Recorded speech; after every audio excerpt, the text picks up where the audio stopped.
রিজেন্টের শাহেদ সাতক্ষীরা থেকে গ্রেফতার, করোনা পরীক্ষায় ভুয়া রিপোর্ট সহ 56 মামলা।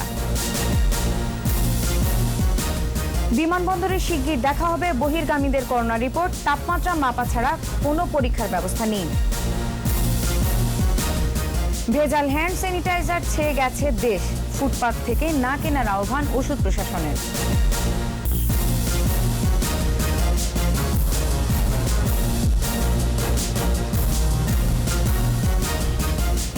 শুনছিলেন ফার্স্ট সিকিউরিটি ইসলাম ব্যাংক লিমিটেড সংবাদ শিরোনাম। আমন্ত্রণ জানাচ্ছি সকাল 9টার 21 সংবাদে, সাথে আছি আমি নার্গিস মুজিদ লিমা। দর্শক, 21 টেলিভিশনের সংবাদ একই সাথে সরাসরি দেখতে পাবেন আমাদের ফেসবুক পেজ www.facebook.com/2124 অনলাইনে।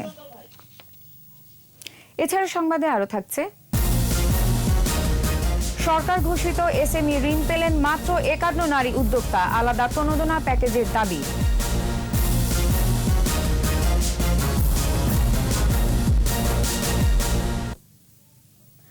করোনা পরীক্ষায় প্রতারণার মামলায় বহুল আলোচিত রিজেন্ট হাসপাতালের চেয়ারম্যান শাহেদ করিমকে গ্রেফতার করেছে র্যাব।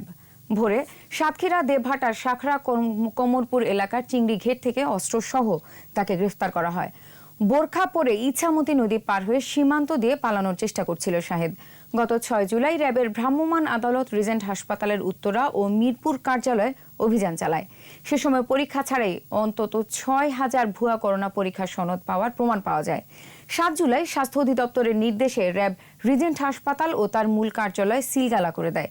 ওই দিনই রিজেন্ট গ্রুপের চেয়ারম্যান শাহেদ সহ 17 জনের বিরুদ্ধে উত্তরা পশ্চিম থানায় মামলা দায়ের করা হয়। এরপর থেকে শাহেদ পলাতক ছিল। গ্রেফতারের পর শাহেদকে হেলিকপ্টারে ঢাকায় আনা হয়েছে। এই মুহূর্তে পুরাতন তেজগাঁও বিমানবন্দরে আছেন সহকর্মী দীপু শিকদার, টেলিফোনে তিনি জানাচ্ছেন বিস্তারিত। মিনা, এই মাত্র সাতক্ষীরা থেকে র্যাবের 2টি হেলিকপ্টার পুরানো বিমানবন্দরে এসে থেমেছে। এখনো যদি শাহেদ করিমকে হেলিকপ্টার থেকে নামানো হয়নি, তবে অল্প কিছুক্ষণের মধ্যে তাকে নামানো হবে এবং র্যাবের লিগাল অ্যান্ড মিডিয়া এর পরিচালক লেফটেন্যান্ট আশিক বিল্লাহ আমাকে যেটা জানিয়েছে যে এইখান থেকে তাকে নিয়ে যাওয়া হবে র্যাব সদর দপ্তরে এবং সেখানে জিজ্ঞাসাবাদ করা হবে। এরপরে সেখানে র্যাবের মহাপরিচালক আমাদেরকে অপারেশনের বিস্তারিত ব্রিফ করবেন বলে জানিয়েছে। তো আমি দেখতে পাচ্ছি এই মাত্র শাহেদ করিমকে হেলিকপ্টারে করে নামানো হয়েছে, বুলেট প্রুফ জ্যাকেট এবং মাথায় হেলমেট পরিহিত অবস্থায় তাকে নিয়ে আসা হচ্ছে। র্যাবের গোয়েন্দা শাখার প্রধান লেফটেন্যান্ট কর্নেল সারোয়ার বিন কাসেমকে আমি দেখতে পাচ্ছি। তাকে নিয়ে আসা হচ্ছে এবং ক্যামেরার সামনে তাকে দেওয়া হয়েছে, সেখান থেকে তার ছবি নেওয়া হচ্ছে আমরা দেখতে পাচ্ছি। এখান থেকে হয়তো কিছুক্ষণ পরেই নিয়ে যাওয়া হবে র্যাব সদর দপ্তরে। আর যেটা আমি বলে রাখি যে আজকে ভোরে ভারতে অতিক্রম করার সময় যেটা বলতে নৌকা যোগে তাই সে ভারত চলে যাওয়ার একটি প্ল্যান করছিল, সেই সময় র্যাবের গোয়েন্দারা তাকে সেখান থেকে গ্রেফতার করে। লিমা, এখন তাকে কিন্তু নিয়ে যাওয়া হচ্ছে, গাড়িতে ওঠানো হচ্ছে এবং কিছুক্ষণের মধ্যে তাকে র্যাব সদর দপ্তরে নিয়ে যাওয়া হবে এবং সেখানে তাকে জিজ্ঞাসাবাদ করা হবে এবং বিস্তারিত তথ্য আমরা হয়তো আরো একটু পরে আপনাদেরকে জানাতে পারবো। লিমা। দীপু, আপনাকে ধন্যবাদ। করোনা পরীক্ষার ভুয়া সার্টিফিকেট কাণ্ডের পর থেকে গা ঢাকা দিয়েছিলেন প্রতারক শাহেদ। এর আগে 6 জুলাই রিজেন্ট হাসপাতালে অভিযান চালায় র্যাব। করোনা পরীক্ষা না করেই সার্টিফিকেট দেয়া সহ বেরিয়ে আসে শাহেদের নানা অনিয়ম। 15 বছরের প্রতারণার জীবনে শাহেদের নামে মামলার সংখ্যা 56টি। তার সহযোগী ও পৃষ্ঠপোষকদের বিষয়ে খোঁজ খবর চলছে। বিস্তারিত জানাচ্ছেন দীপু সারোয়ার। পরিবারের দেয়া নাম শাহেদ করিম, তবে ইফতেখার করিম, ইফতেখার মোহাম্মদ চৌধুরী, মোহাম্মদ শাহেদ সহ নানা পরিচয় আছে তার। মেজর শাহেদ, কর্নেল ইফতেখার, কখনো বা প্রধানমন্ত্রীর এপিএস, সিনিয়র সচিব, যুগ্ম সচিব পরিচয় দিতেন এই প্রতারক। অর্থের জোরে টেলিভিশন টকশোগুলোরও পরিচিত মুখ হয়ে ওঠেন শাহেদ। সেবাই বড় ধর্ম, ব্যবসা নয়। সেখানে নীতিকথার ফুলঝুরি, অথচ নিজের প্রতিষ্ঠানের কর্মীদের কাছে তার পরিচিতি অমানুষ। বকেয়া বেতন ভাতা চাইলে টর্চার সেলে নিয়ে নিজেই পেটাতেন তাদের। 4 দলীয় জোট সরকারের আমলে বিএনপি নেতাদেরও ঘনিষ্ঠ ছিলেন। বিএনপির ভাইস চেয়ারম্যান তারেক রহমানের বন্ধু বিতর্কিত ব্যবসায়ী গিয়াসউদ্দিন আল মামুনের সঙ্গেও ঘনিষ্ঠতা ছিল তার। প্রতারণার মামলায় সাবেক তত্ত্বাবধায়ক সরকারের আমলে 2 বছর কারাগারে ছিলেন শাহেদ।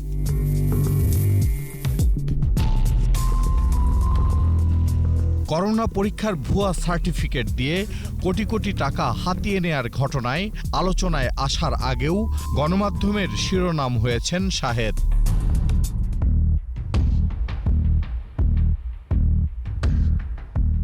আওয়ামী লীগ ক্ষমতায় আসার পর সুযোগ সন্ধানী শাহেদ নিজেকে আওয়ামী লীগের নেতা হিসেবে পরিচয় দেয়া শুরু করেন। আর এই পরিচয় প্রতিষ্ঠিত করতে আওয়ামী লীগ নেতা, মন্ত্রী ও সাংসদদের সঙ্গে ছবি তুলে সামাজিক যোগাযোগ মাধ্যমে পোস্ট করতেন প্রতারক শাহেদ। আইনশৃঙ্খলা রক্ষাকারী বাহিনীর নথিপত্র অনুযায়ী 56 মামলার আসামি শাহেদ 2011 সালে বিডিএস ক্লিক 1 নামে এমএলএম প্রতিষ্ঠান গড়ে সাধারণ মানুষের 500 কোটি টাকা হাতিয়ে নেন। মার্কেন্টাইল কোঅপারেটিভ ব্যাংকের বিমানবন্দর শাখা থেকে 3 কোটি টাকা ঋণ নেয়ার সময় কর্নেল পরিচয়ে জমা দেন ভুয়া কাগজপত্র। আরকেসিএস মাইক্রো ক্রেডিট ও কর্মসংস্থান সোসাইটি নামে একটি অনুমোদনহীন প্রতিষ্ঠানেরও মালিক তিনি। প্রতারণার ক্ষেত্র বহুমুখী করতে সামনে রেখেছেন রিজেন্ট হাসপাতাল, Regent college, Regent university, Regent design and development, Regent KCS limited, Regent IT, BDS courier service ও কর্মসংস্থান সোসাইটি নামে বেশ কিছু প্রতিষ্ঠান। প্রতারক শাহেদ শেষ পর্যন্ত গ্রেপ্তার হয়েছেন। এখন বিচারের মুখোমুখি হয়ে সাজা নিশ্চিত হলে শাহেদ নামে বহুমুখী প্রতারকের অধ্যায় শেষ হবে বলেই মনে করছে আইনশৃঙ্খলা রক্ষাকারী বাহিনী। দীপু সারোয়ার, 21 টেলিভিশন, ঢাকা। করোনা পরিস্থিতিতে বিমানবন্দরে তাপমাত্রা মাপা ছাড়া আর কোনো পরীক্ষারই ব্যবস্থা নেই। শাহজালাল আন্তর্জাতিক বিমানবন্দরের পরিচালক জানালেন, বিদেশ ফেরত যাত্রীদের করোনা টেস্টের সনদ দেখা হলেও বহির্গামীদের ক্ষেত্রে সে নিয়ম নেই। তবে শিগগিরই সরকারি নির্দেশ মতো করোনা সার্টিফিকেট দেখা হবে বলে জানান তিনি। জসিম জুয়েলের রিপোর্ট। কাতার এয়ারওয়েজের একটি ফ্লাইটে 125 বাংলাদেশিকে ইতালিতে নামতে দেওয়া হয়নি। কারণ হিসেবে উল্লেখ করা হয়, এর আগে ইতালিতে যাওয়া বাংলাদেশিদের বেশ কয়েকজন করোনা পজিটিভ হয়।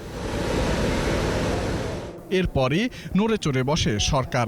সকল বহির্গামী যাত্রীদের জন্য করোনা টেস্ট বাধ্যতামূলক করা হয়।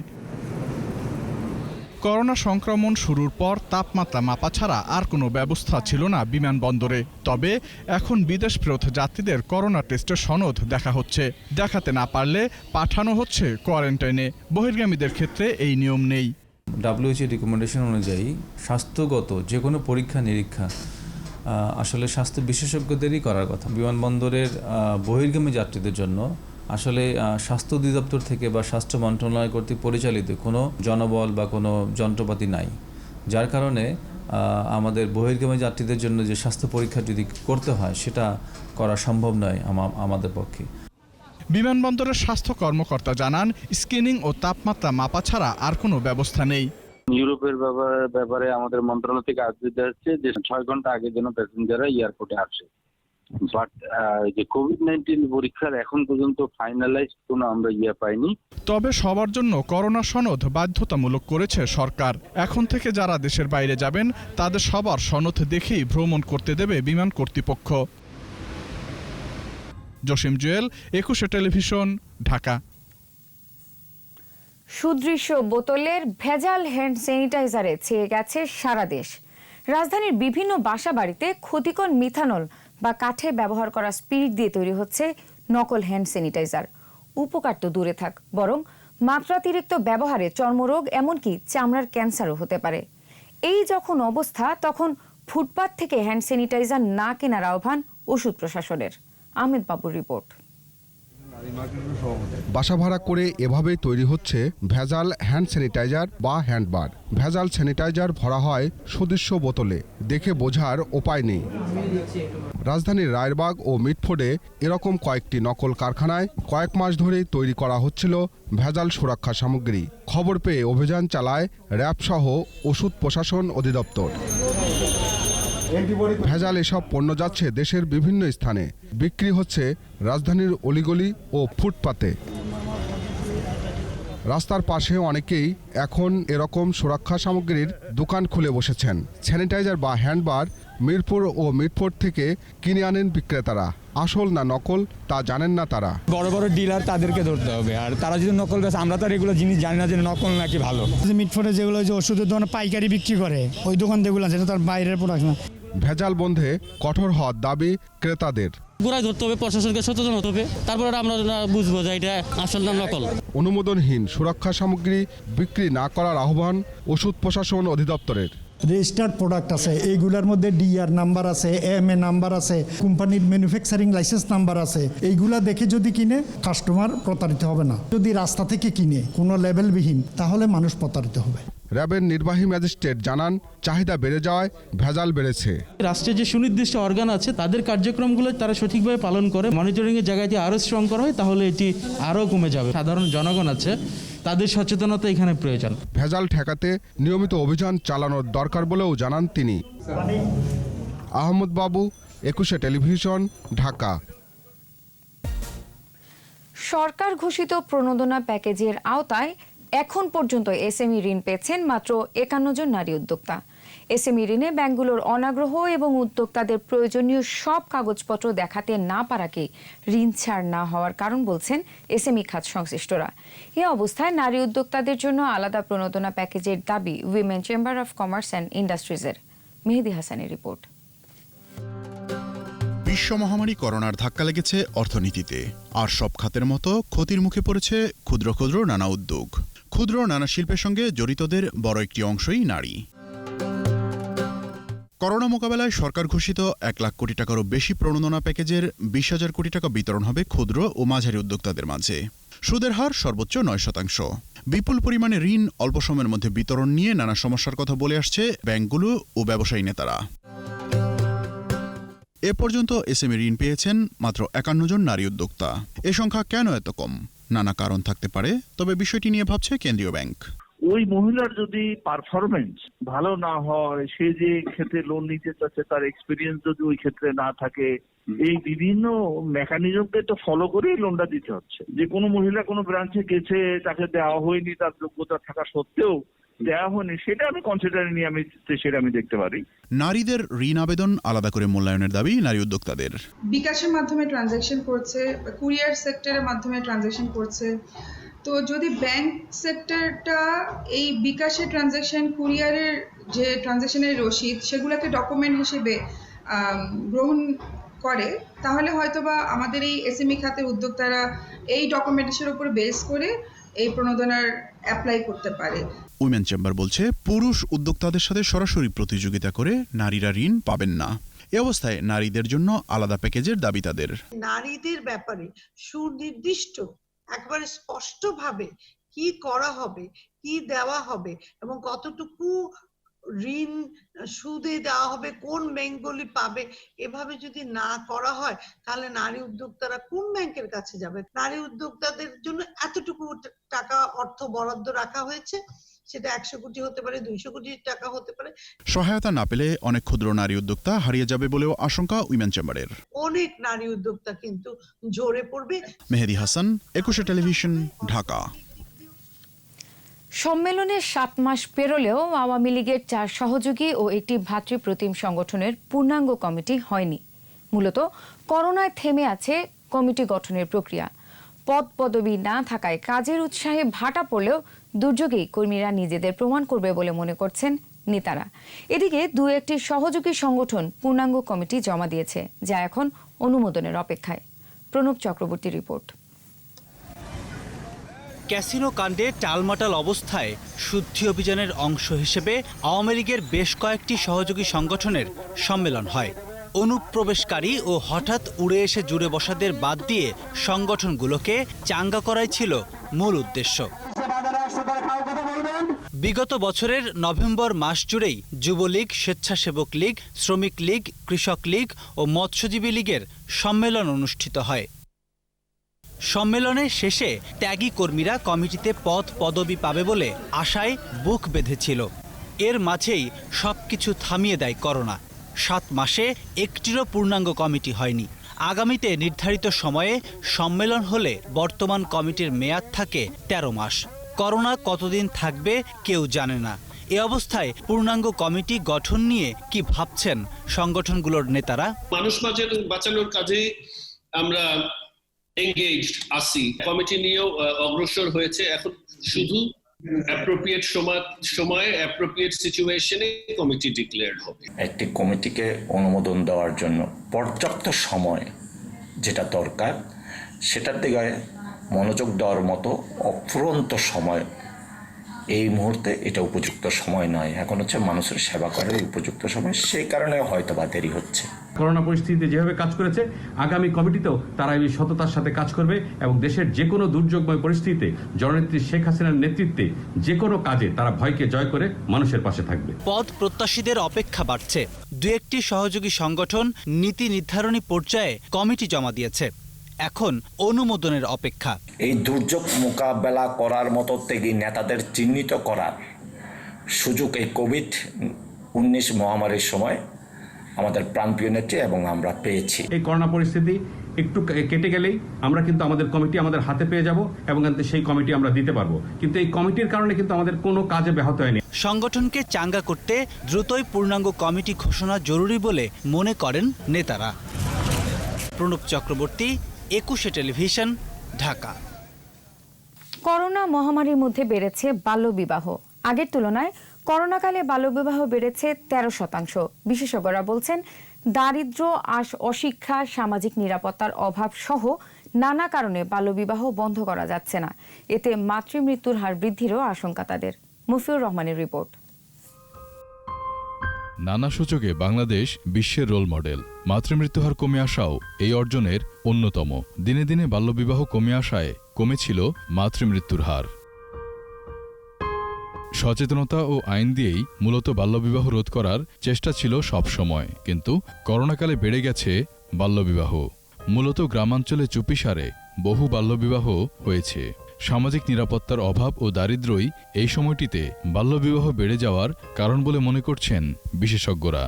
আমাদের অর্জন অনেকগুলো রয়েছে এবং সেই অর্জনের মধ্যে দেখতে পাচ্ছি বাল্যবিয়ের মতো বিষয়টিকে আমরা ঠিক ওইভাবে প্রতিরোধ করতে পারিনি বা এটাকে আমরা তাৎপর্যমণ্ডিত হারে কমিয়ে আনতে পারিনি। আমার বাসায় যদি একটা 12-13 বছরের একটা মেয়ে থাকে, একটু সুন্দর দেখতে হয় এবং সে বড় হচ্ছে, তা আশেপাশে ছেলেদের তো নজর থাকে।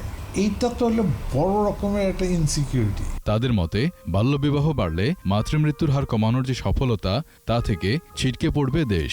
দক্ষিণ এশিয়ার মধ্যে দেখা যায় বাংলাদেশেই হচ্ছে কিশোরী মাতৃত্বের ব্যাপারটি বেশি। আর কিশোরী যে মাতৃত্ব তারা এক ভালনারেবল অবস্থায় রয়েছে। ছোট বাচ্চা মেয়েগুলা যখন গর্ভবতী হবে তখন তাদের শরীরটা তো পরিপুষ্ট হবে না, তাদের পুষ্টির অভাব থাকবে, রক্তাল্পতা থাকবে, তাদের বহুবিধ সমস্যা থাকতেই থাকবে। বাল্যবিবাহ বাড়লে নারী শিক্ষাসূচকেও অবনতি ঘটবে। তাই সচেতনতা ও আইনের যথাযথ প্রয়োগে বাল্যবিবাহ বন্ধের তাগিদ বিশেষজ্ঞদের। মফিউর রহমান, 21 টেলিভিশন, ঢাকা। শেষ করছি চা বাগানে ভ্রমণের খবর জানিয়ে। মৌলভীবাজারে 70% প্রাকৃতিক সৌন্দর্য ধারণ করে আছে চা বাগান।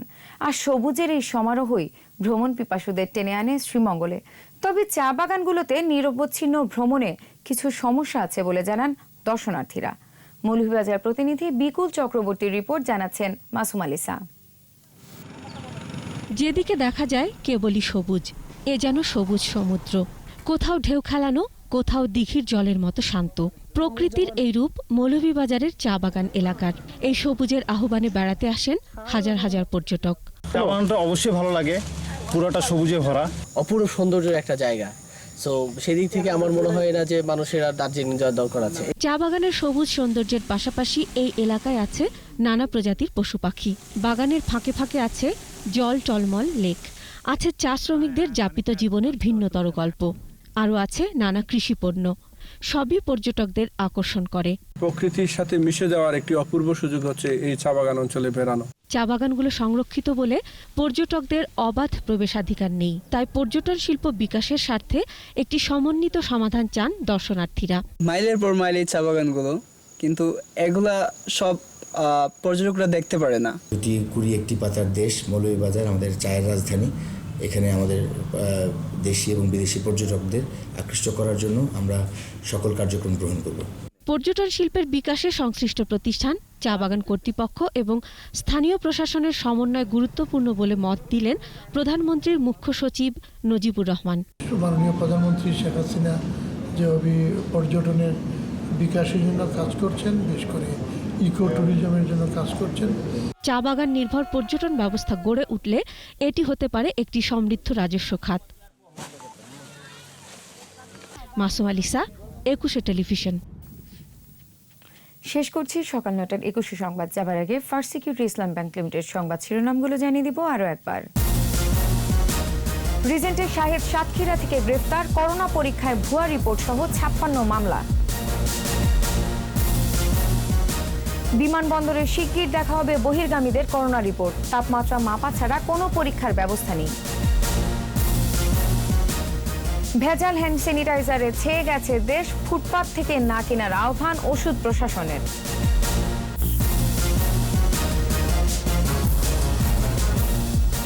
সবশেষ খবর জানতে ডায়াল করুন 2021 নম্বরে, আর ভিজিট করুন 21-tv.com ওয়েবসাইটে। এছাড়া ফেসবুকে ভিজিট করতে পারেন facebook.com/2124 অনলাইনে। এতক্ষণ সাথে থাকার জন্য ধন্যবাদ। পরবর্তী সংবাদ বেলা 11টায় দেখার আমন্ত্রণ রইল। স্বাস্থ্যবিধি মেনে চলুন, সুস্থ থাকুন, 21-এর সাথেই থাকুন।